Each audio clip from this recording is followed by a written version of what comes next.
Every Windows computer ships with settings that slow it down, track you, or just get in the way. These are the 7 settings that I disable immediately every single time. If you use Windows daily, especially for work, this will make your system faster, cleaner, and less annoying. I do this on client machines, fresh installs, and my own computer. I'll show you exactly where these settings are, what they do, and why changing or disabling them actually helps.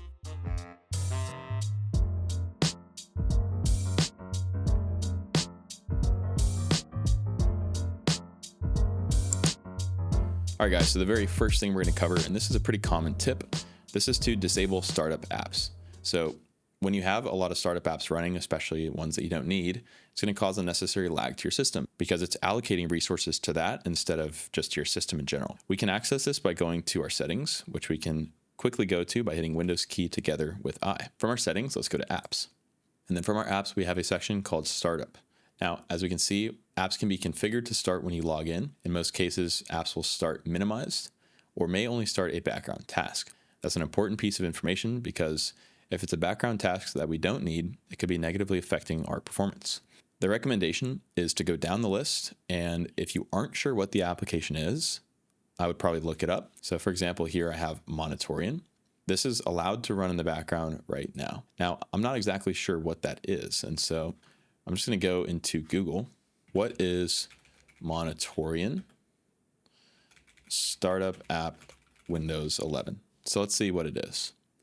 It's a third-party desktop application for Windows. Oh, that's right. I remember what it is now. It's a desktop tool that allows me to control the brightness of my different monitors. So I can leave that on, and that's why we recommend looking it up because you might not be sure what it is. So let's go back into apps and go back to startup, and let's see what else we have enabled. I can tell you I've already disabled a lot of things. For example, Logitech G Hub and Glorious Core. These are softwares for some of the external peripherals that I have, and I just don't need them to start up every time that I boot my computer. So we have Monitorian enabled. I'm going to keep that. That's fine. Spotify launcher. I could turn that off if I want to. I'm actually fine with that on as well. Again, I've already went through and turned off what I don't need, but the recommendation is to see what's on, determine whether or not you need it, and if you don't, just turn it off. Now, if I go back into apps and I go into installed apps, there's another setting we have here that can also affect our computer's resources, and that would be background permissions. Most people don't realize that apps can be running even if you never open them. The way we can check this is with these little 3 dots next to our installed apps. Some of them are going to have an option for advanced settings. I'll click through until I find one that does. So for example, GoPro Player has advanced options. Let this app run in the background is set to power optimized. Now, I can actually just go ahead and switch this to never. If I want to use GoPro Player, I'll open the app and run it. But the recommendation would be to just go through your apps, similar to the previous recommendation. Check and see what you do or don't need. Look it up if you're not sure. And disabling what you can will help to save resources. Now we're going to stay in the settings here and we're going to go to privacy and security. This is tip number 3. Windows collects a lot more data than people expect. And leaving reporting on is going to consume your resources and also share your data. My recommendation is to completely turn this off, at least as much as we can. How do we do that? Well, we can go to diagnostics and feedback here. Send optional diagnostic data, I have off. And I basically have everything set to off and feedback set to never. Again, this is up to you. There are some potential benefits to leaving your diagnostic data on, but I just have mine set to required only. We have a similar setting to this. If I go back to privacy and security, we have a tab called General. In General, we've got a setting called Let Windows Improve Start by tracking app launches, showing relevant content, suggested content. So these are similar things where it's going to be tracking what you're doing. Turning this off is going to help stop Windows from profiling ads directly to us. So my recommendation here would be to disable everything, except for this one here. This is just notifications in the settings app, but I have everything else turned off. Now, while we're in privacy and security, we have another setting called search. So if I click search and then we go to search indexing, which is towards the bottom here. Let's see, where is it? Advanced indexing option. Now we want to be more careful with this one. The thing about indexing is that it creates a searchable catalog. This is a setting that you may or may not want to change, or if you have multiple drives, you may want to have it enabled for some or disabled for others. For me, I have indexing, as we can see, turn on for my local drive.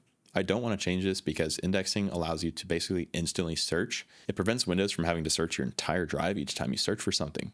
Now, this can be a constant background disk usage, so if you're experiencing issues with that, for example, if your drive randomly spikes to 100%, this can be the culprit. So this setting is a little bit less black and white. So this is kind of a double-edged sword. When you first turn indexing on or when you first build your computer, it's actually going to take a while, especially if you're copying old data. It's going to take a while for indexing to be complete. But once it is, your searching will be much faster. And so my recommendation is actually to leave indexing on or enable indexing. It can cause a higher disk usage percentage. This is actually going to overall speed up your process, especially when you're doing searching. Tip number 6 is to turn off unnecessary visual effects. If we go to System, here we're looking for Advanced right here. Okay, it looks like it's actually in the accessibility settings on the latest update of Windows 11. So from accessibility, we have visual effects, and then here we have animation effects. So if I turn this off, this can help a little bit if we care about speed. The animations just look a little bit nice, but can negatively impact performance. So we could switch this to off. Let's move on to tip number 7. All right, so this next one is a big one, and that's going to be notifications. This is going to be accessible from our system. And let's go to notifications, the third one there. Now, my rule of thumb is that my computer should only interrupt me when it actually matters. So for example, I can turn off some of my notifications to some of these things that I just don't need to be alerting me. So we've got Team Viewer. From here, we can also access focus sessions, other things that may help with general productivity. But in terms of computer performance, we just want to disable notifications that we don't actually need. All right, so those 7 settings won't magically turn your PC into a great one, but it's going to remove friction where possible and hopefully help you to have a better running PC that you can be more productive with.